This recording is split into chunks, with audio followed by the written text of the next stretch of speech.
And I said that you're not done with me yet. I got to keep pressing, got to keep pressing on. You know I never forget that you're not done with me yet. And all the tears that I let, I got to keep pressing, got to keep pressing. Now I done slipped and stumbled, flipped, failed and fumbled in this walk with you, Lord. Sometimes I really do miss those talks with you, Lord. It's true, I gotta. Okay. Grace to you, family. I'm Sean. And I'm Corey. And we are excited about what we are going to bring forward on tonight. I'm so excited about our guest that we have with us tonight. We have Minister Aisha Williams, who is give it up for my sister, Minister Aisha Williams. She is a childhood friend of mine. We've been friends for many years.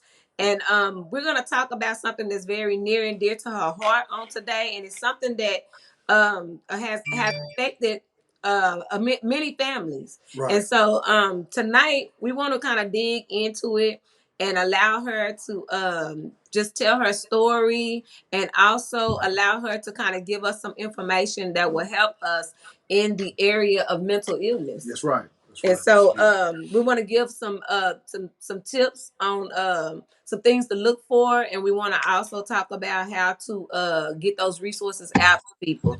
So you got anything you want to say before we jump in? Aisha, you want to introduce yourself to the people? Hi, I am Minister Aisha Williams. I am totally excited. I'm really excited to be able to share tonight. And I thank Sean and Corey for this opportunity.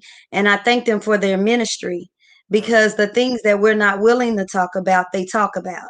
And we need to open up and we need to have these conversations. So I thank God for blessing them with this ministry.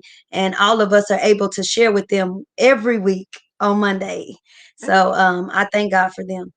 Okay, this past weekend, was it this past weekend? You were at Midtown Live. Can you speak about that event a little bit?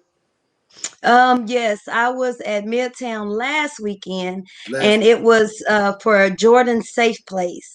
And Jordan was a young man whose life was taken earlier this year, and he dealt with mental issues. And I'm so grateful for his mom, Nisi, which she is a childhood friend of mine. We met in middle school, and I'm glad that she's able to push past her pain and walk in her purpose. Wow. So her son struggled with mental illness, and because of that, she's going to help other families. And so she's provided a safe place for us to come open up and have these conversations, because it's near and dear to her heart. So I am so excited to be here tonight so we can talk about mental health awareness. And I'm just excited. So what kind of response did you get after participating in the event? The response was amazing, and I could truly say to God be the glory. Especially with my family, because one thing that happened last week, once I got done, I immediately ran to my sister, my older sister, because we walked this thing together, and just to hear her just be excited that I was able to get it out, it was like I was speaking for her too.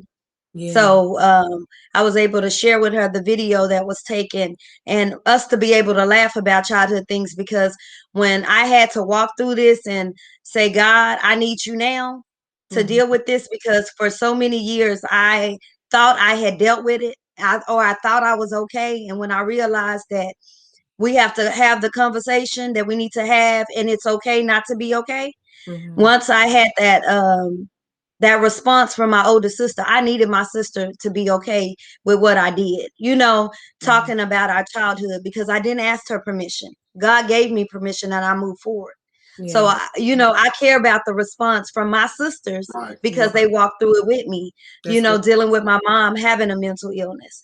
So to get the response from my sister saying, I'm so glad you did this, just being able, you got it out, so that was like confirmation. And then the outpour from family members and friends to say, hey, I have an issue, or I'm going through, or somebody I know is going through, for us to be able to talk about it, because in the African American community, this is something we rarely talk about. You Mm-hmm. know, we come up with things, they crazy, or they just like that, but we don't never talk about what that is. Mm-hmm. Right. So my experience last week, I was thanking God for that opportunity, because 2 years ago I wasn't talking about it. I was angry. You know, it made me question who I was. Mm-hmm. Like, But but God but but, had but what were you angry about? see, because I received a picture and I seen the picture on Facebook. One of my cousins accidentally posted a picture of my mom. She was schizophrenic and bipolar all of our lives. So Mm-hmm. this picture that she posted was a childhood picture, and it was of me, my twin sister, and my older sister. And it was a picture of her in the state hospital. Now, this picture of her, I was too young to remember this moment. Like, I did not remember this moment. But Mm-hmm. everything that was in the picture, I remember, because I remember what the state hospital looked like. Right. I mean, because we spent countless times there visiting her, and going to therapy there, and everything. So this picture just brought back. It was like a flashback. So when I seen this picture, it was just like, wow, that was really us. But I seen our age in that picture, because I had to ask my sister, because I still didn't know how old we was in this picture, because it looked to be like we were 1 or 2, and that was exactly right. She said y'all was 1 or 2, because me and my sister are twins, and my sister didn't start walking until right before she was 2. So in Mm-hmm. that picture, we're standing at, the foot of my mom, and I'll share that picture with you. But Right. to see that and to realize, even at that moment, that's when we was started to be conditioned to take care of our mom. Because Wow. I can remember at the age 7 or 8, how we had to deal with my mom. We did all the household chores, we did everything, and cooking, cleaning. My sister filled out every financial paper. That's probably why she's accounting now. She has her accounting degree. She started young. We had to take care of our mom, and we was trained, what happens at home stays at home. Mm-hmm. Yeah. So walking through this mental illness with my mom, it was something. And also at times seeing her suffer through it. So that's the part that really got to me, because Right. the times that she was okay and she had treatment, she was good. Yeah. That's mama, you know. But it was the scary times, those times where you felt like you was walking in a nightmare, like, is Yeah. this really happening?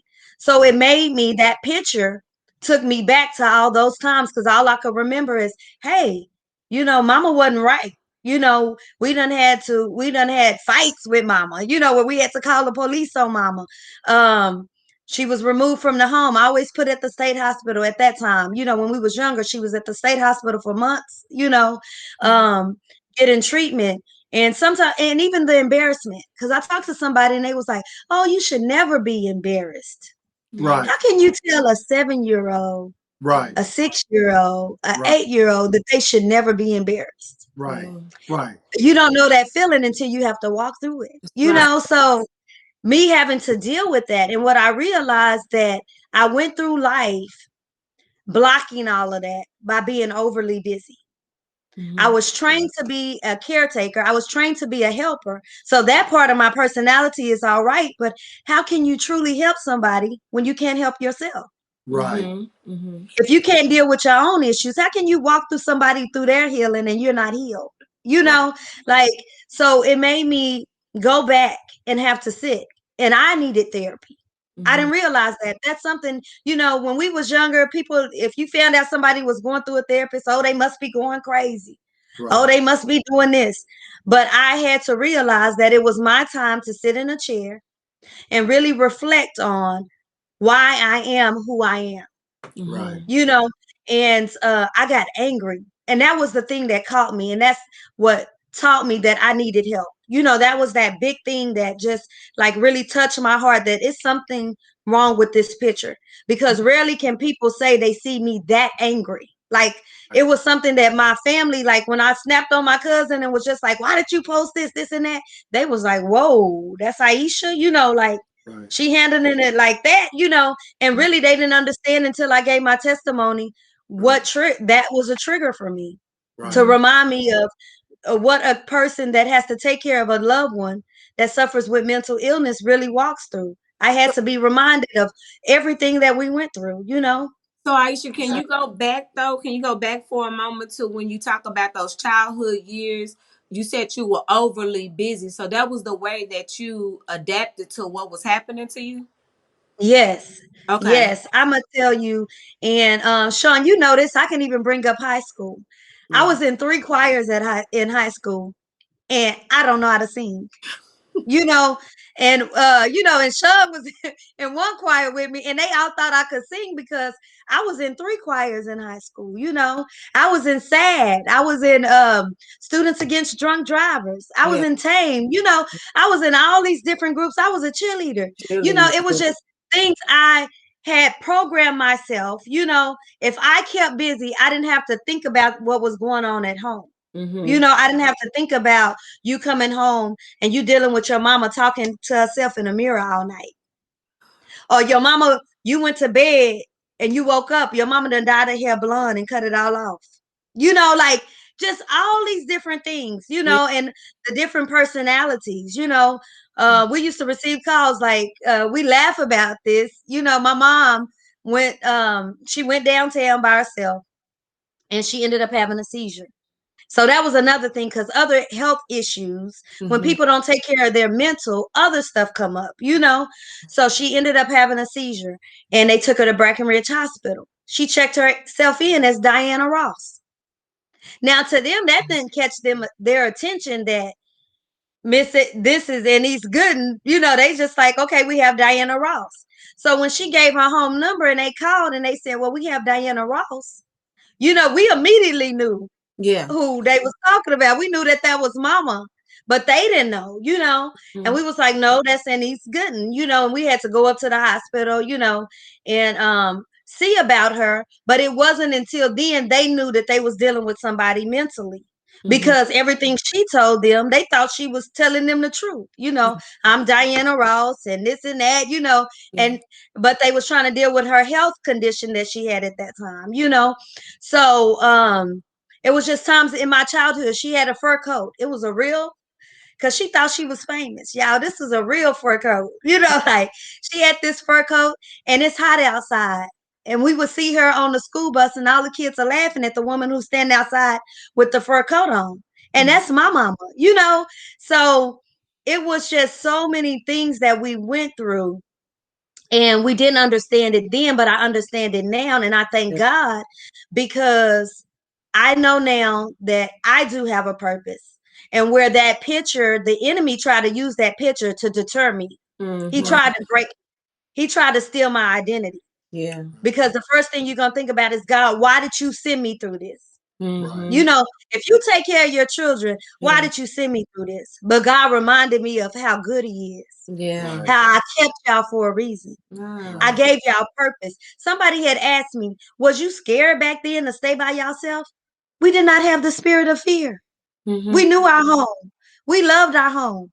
We knew our neighbors. So we didn't have that. And I thank God because that was nobody but God that Mm-hmm. didn't give us that fear. Sean, I stayed on 12th Street and used to leave the doors unlocked. Mm-hmm. I just didn't have that fear. And that was nobody but God.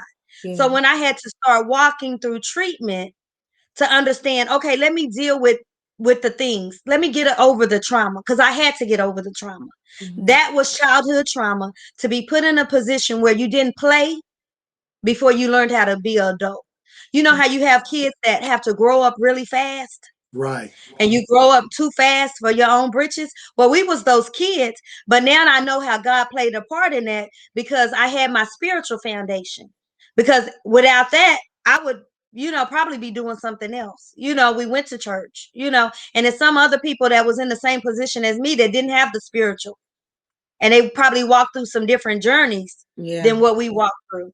But I had to go back and reflect every time the enemy threw one of those bad memories. Mm-hmm. God showed me how He kept me. Mm-hmm. Wow. You know, He showed me how He was teaching us at a young age. I Mm-hmm. think about my oldest sister, and it truly brings tears to my eyes because she may not even understand how God was using her. You know, it takes adults to speak to doctors. I Mm-hmm. had a 15-year-old sister speaking to doctors about how y'all need to change up my mama's medication because she's sleeping too much. Wow. That's adult stuff. Mm-hmm. But I knew God was keeping her and allowing her to walk in that purpose, you know, of Mm-hmm. taking care of my mom. So the doctor had to change her medication because my sister was like, I don't want my mama sleeping all day. She Mm-hmm. didn't know. She Yeah. didn't know that she was taking care of business. You know what I'm saying? Yeah. Right. Now we get it. You know, now we get it. So I had to walk back through all of those terrible moments that I had and really sit down with God. And He showed me how He kept us, not just me, how He kept us. You Yeah. know, And so now that I got that out, now I have a bigger purpose to help others. wow. Mm-hmm. So, what would you say to that young man or young lady that has a parent or a loved one that's dealing with mental illness? What would you say to that young sister or young brother? Um, First of all, I would always say, you know, we're so quick to say pray about it. Right. And I mean, pray about it, you know, but also seek the resources that are there. Because a lot of times, people that are around you that can identify what you're going through, they will give you all type of advice, and they're not the professionals. I Mm-hmm. believe that God truly made everything, and He's the creator of everything. And I believe that He created counseling. I believe that He created these doctors, psychiatrists. I believe that He created all of that. Mm-hmm. And I would tell them, don't be afraid of upsetting the ones that are around you to get the help that your parent needs or your sibling needs. Yeah. Do not be ashamed of needing the help. Mm-hmm. So my thing is, first of all, you go to God. And Right. if you don't know who God is, you go to somebody that's Right. Right. connected to God, and Yeah. Right. ask them to pray for you. You know, because it took a lot of prayer. You know, even when we was growing up, how did I know how to pray as a kid? It took a lot of asking God and going to God, you know, because I do believe in the divine healing. But for that person that is walking through it, I tell them not to be ashamed of the situation, first of all, Right. and seek help. Yeah. You know, because we have all of those people that can give us all the advice in the world. And then when you get that 2 o'clock wake up from that loved one, or they done went out and almost hurt themselves or hurt somebody else, Yeah. half of those people are not going to be there to walk that thing with you. Right. Mm-hmm. And Right. if your loved one, because it's different levels to it, so if your loved one is the one that may hurt themselves, I tell you to run and get them help. Right. I tell you, I had a church member one time tell me, I can't believe y'all called the police on your mother. Right. But what they didn't know was that was the first step to getting her the treatment that she needed. That's I awesome. we needed a court order That's Yeah. right. because we didn't have guardianship. We needed a court order that Mm-hmm. Right. was going to allow her to get the mental help that she needs. So Mm-hmm. Right. if you have a loved one that may lash out at other people, Right. I tell you to always keep yourself safe first. Mm-hmm. Right. You know what I'm saying? Keep yourself safe first, Right. and also get the professional help that you need. We are not trained. Yeah. Right. We are not trained to Right. deal with it. But there's others that can help walk us through it, you Mm-hmm. know? Right. Right. And TD Jake said something one time that kind of stuck with me. And he said that we separate the head from the body. He said when a Mm, hand hurts, we go to the doctor. Our leg yeah, hurts, we go to the doctor. Our foot hurt, we go to the doctor. But when something is going on in our head, we Mm-hmm. don't go see anyone about it. And there's so right. many people right now, especially in the black community, That's right. that are suffering in silence. Mm-hmm. And Yes, and I think and they know that something is not right, That's but I right. think they fear the diagnosis. Mm-hmm. yes, And so the condition seems to, anytime we suppress it, and what you were saying, I begin to suppress it. But what we don't realize about suppressing issues is that they somehow are leaking out through another That's area in our right. life. Right. And, Right. and people Right. are not understanding why they're not able to maintain relationships, Mm-hmm. why they're not able Mm-hmm. to keep jobs. You know, nine Yes. times out of 10, it's something that you're suppressing that you won't deal with. Mm-hmm. And in Mm-hmm. the black community, we got that bad. We separate the head from the body. That's right. And if you Yes. feel, and if you're feeling like you're depressed, you're feeling like some things are going on, and you're hearing voices, uh, Yes. you need to seek help. You need to go to the Mm-hmm. doctor. I know diagnosis can be scary. I mean, there was a point in time where I didn't want to go to the doctor for anything. Mm-hmm. But if you go and you get the right treatment, then Right. it'll put you on another path in life to where you could be much more progressive, Why? much more Right. progressive in life.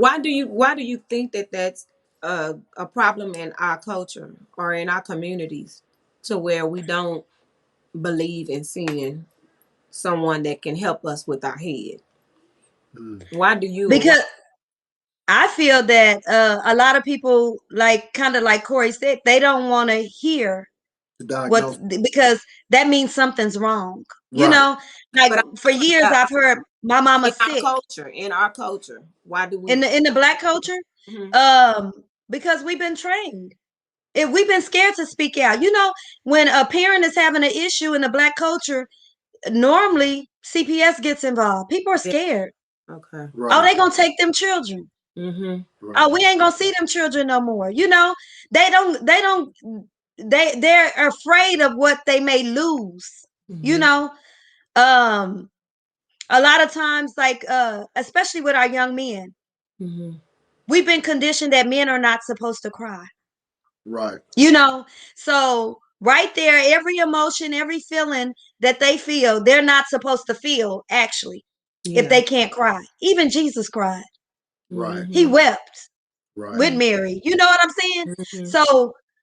So we've been conditioned to think that if you put a name on it or Right. you put a label, or they quick to say, "Oh, you're going to label them." What That's, is labeling somebody? yeah. Right. Right. If I was bipolar, that don't make me not be Aisha. But That's that's what true. we think. You know Mm-hmm. what I'm saying? If I was schizophrenic, that doesn't make me not be Aisha. That's right. But that's what we tend to believe, that we are whatever the diagnosis is.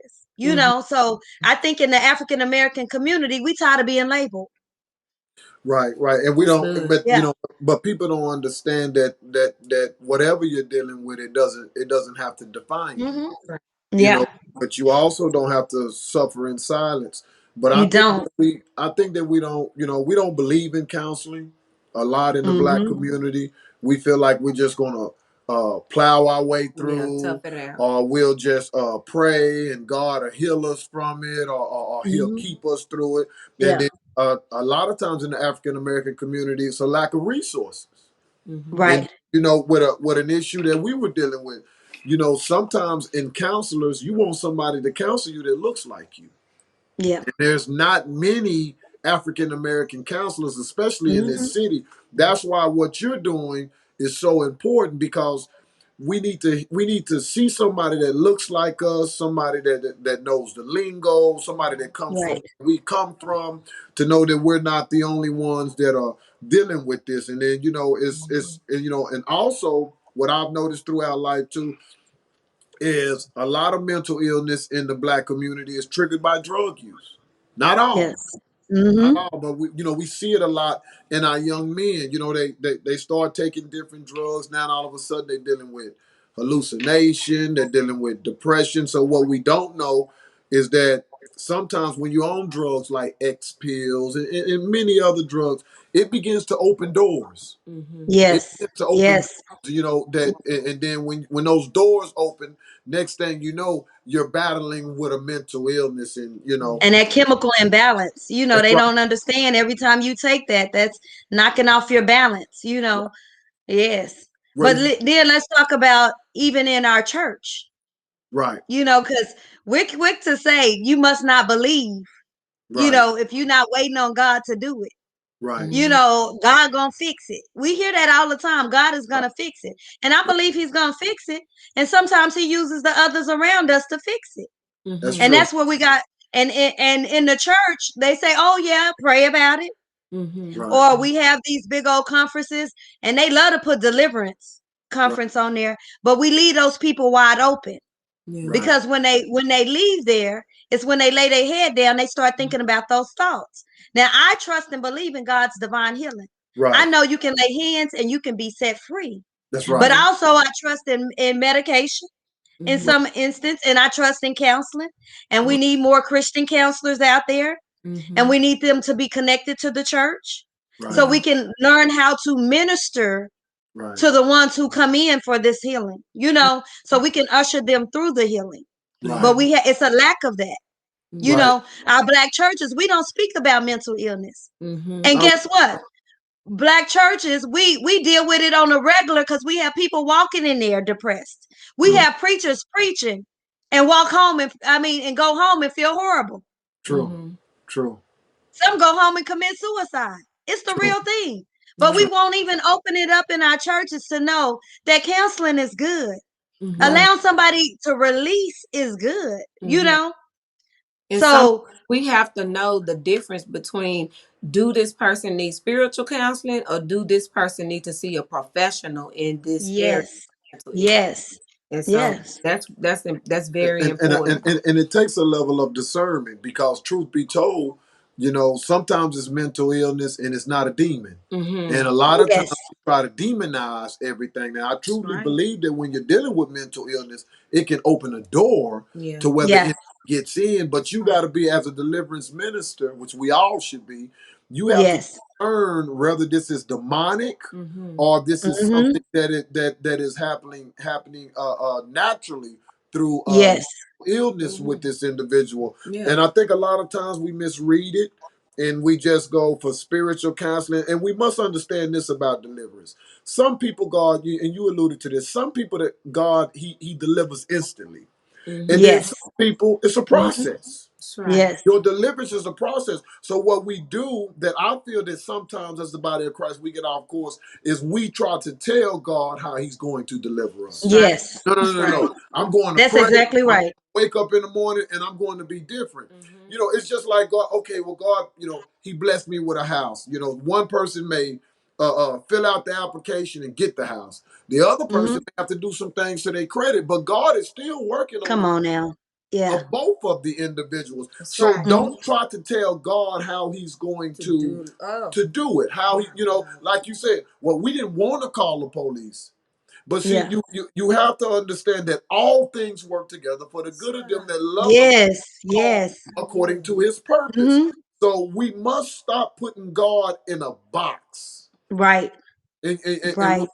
and telling him how he's going to do it. If he don't do it instantly, if he don't do it today, then he's not going to do it at all. No, Mm-hmm. sometimes it's Yeah. a process, and when you go through the process of deliverance, then God begins to begin to gain ground back little Yes. little by little, and it builds something on the inside of the individual. So I would tell any individual that is watching today that is dealing with any type of situation to where they need deliverance, we're Yes. believing God that he will deliver you instantly because he definitely Yes. has the power. But Mm-hmm. sometimes he desires to walk us through our Yep. That's deliverance. right. Yeah. That's And right. that's what happened to me. He walked me through what I thought was suppressing, like that I thought what that was hidden was in that little secret place that I don't even have to open it up. It's there. It happened to me.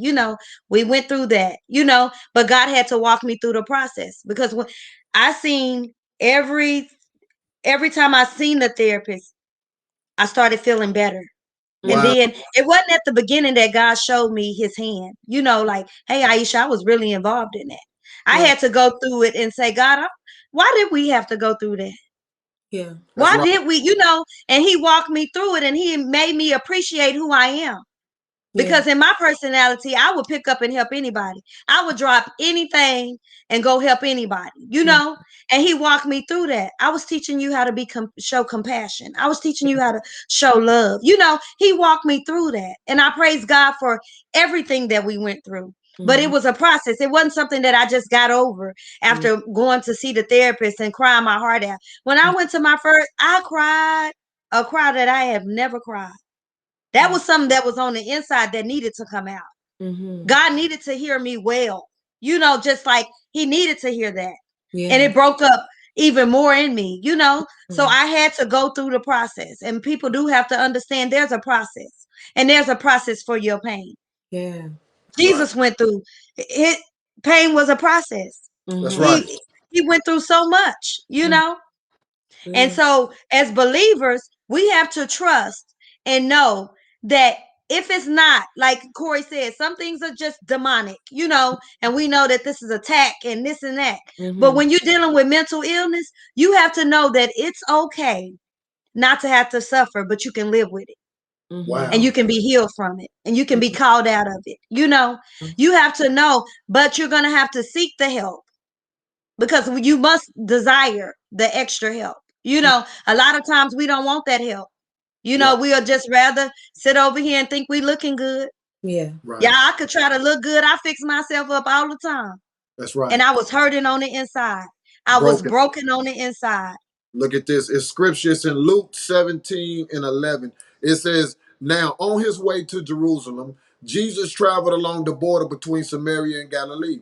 As he was going into the village, 10 men who had leprosy met him and Mm, stood at a distance and called out in a loud voice, Jesus, Master, have pity on us. When he saw them, he said, go, show yourself to the priest.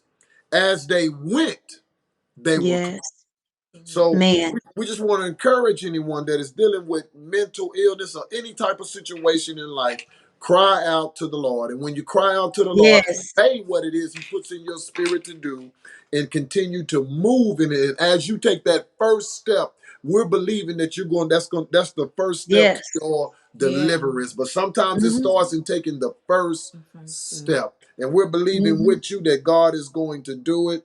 If you Mm-hmm. need anyone to come speak at any of your events, speak at your church. If you want to hear the entire story of what Aisha and her family kind of went through, how can they get in contact with you?